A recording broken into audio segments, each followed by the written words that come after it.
Getting you the first visuals now of the unmanned US airstrike in Afghanistan. As per the Aswaka News Agency, US airstrikes claimed one ISIS-K operative. Joining me on the broadcast is my colleague Rohit from the Afghan News Desk. Yes, Crispino, these are the latest visuals that we're getting. These are visuals that have been put out by the Aswaka News Agency based in Afghanistan. And in these visuals, you can see clearly how, the airstrike, the aftermath of the airstrike. Here we see an auto rickshaw that was hit, and we also see the walls and the auto rickshaw that we were talking about here, and the walls damaged. And clearly, the US has now been putting out information. This is another still. We've accessed 3 stills that has been posted by the Aswaka News Agency. And, the US has put out this information, very limited information on the airstrike. But what we're getting to know is that this was an airstrike that was conducted late last night at around 12 a.m.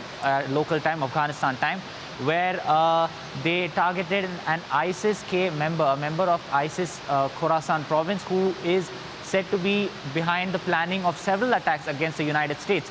And what we're being told is that, one member of this ISIS-K has now been eliminated in this airstrike.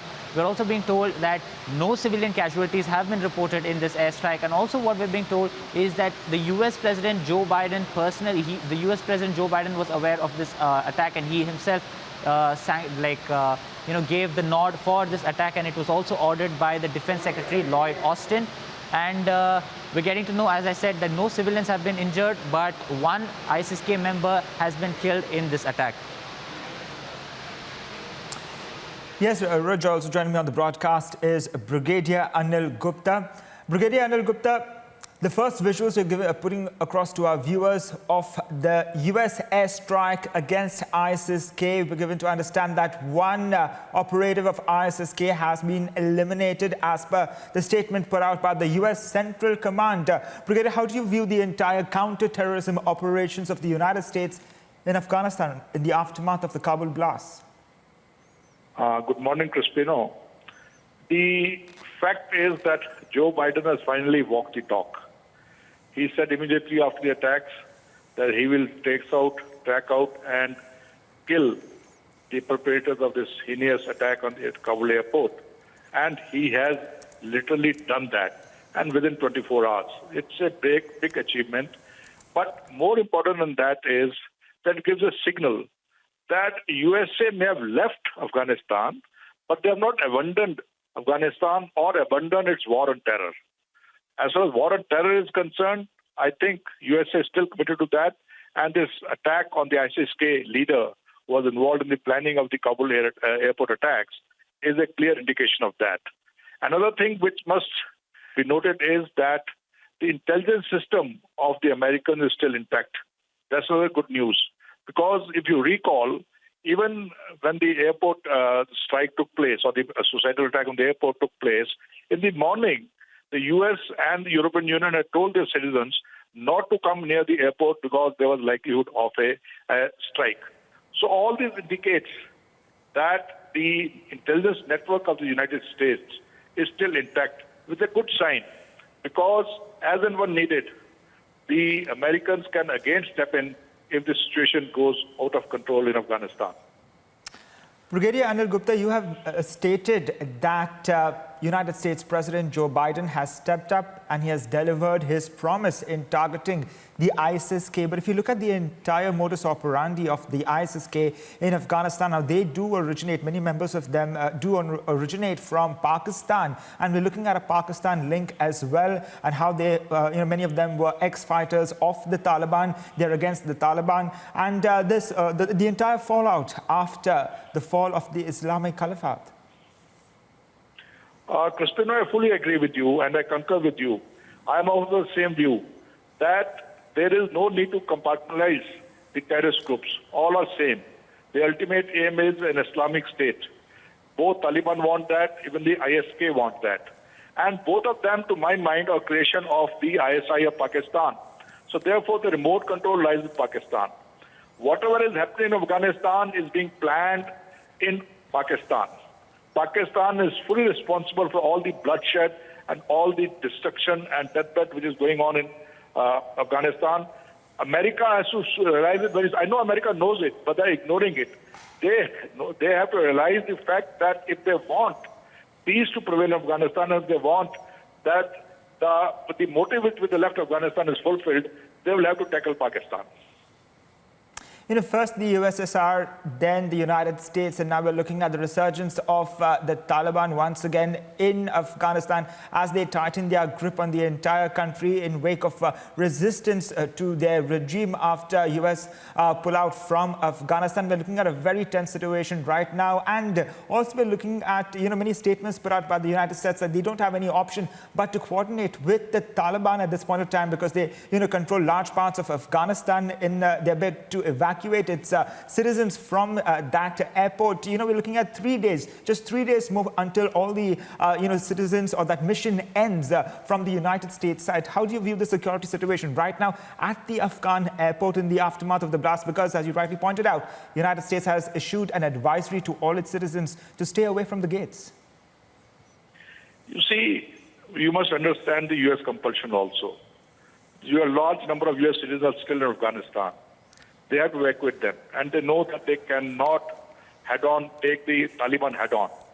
They have to keep the options open till such time all their American citizens move out safely out of Afghanistan. So they are playing a very, very cautious game.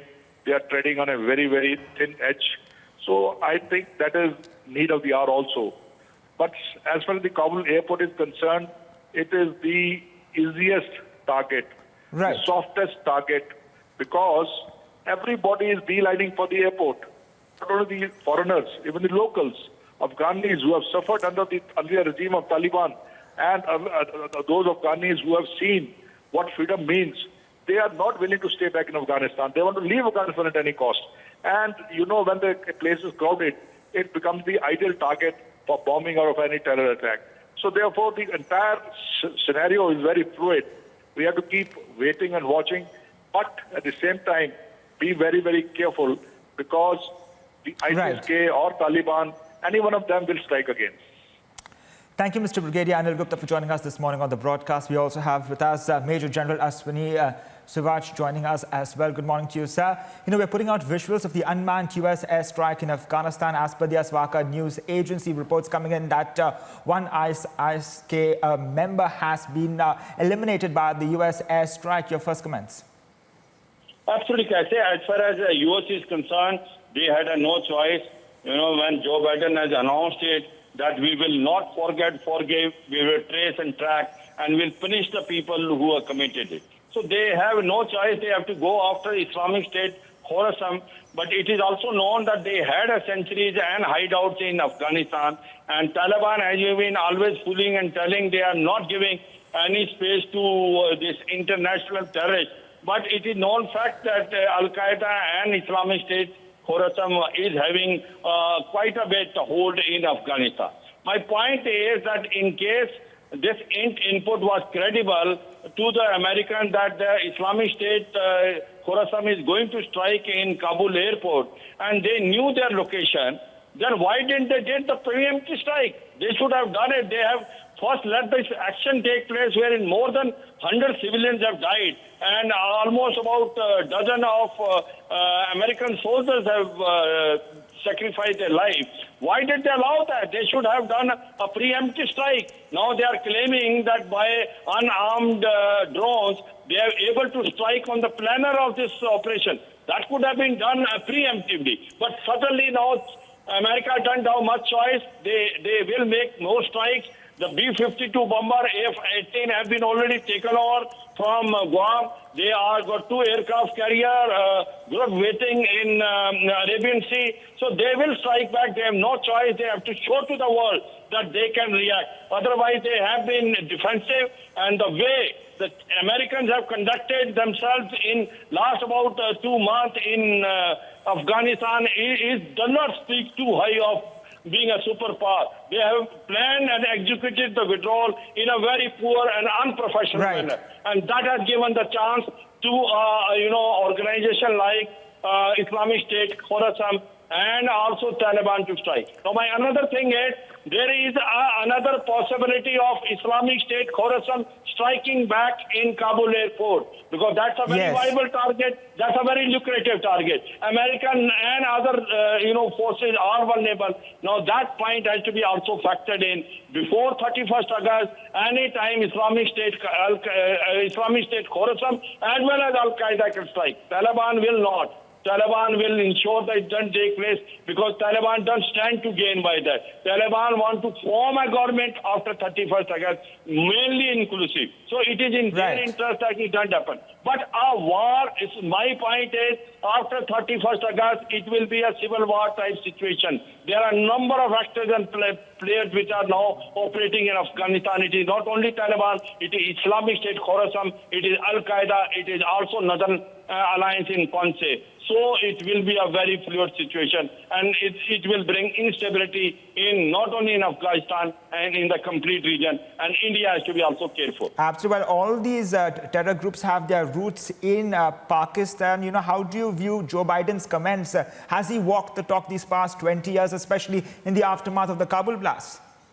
Absolutely, Karen. I suppose this message is loud and clear to Pakistan. Remember that George Bush has also given the same message. They say either you are with us or you are with the terrorists. I think a time has come to expose Pakistan. It is Pakistan which has been giving active support to all these militant groups, be it Taliban, Al Qaeda, or Islamic State Khorasan.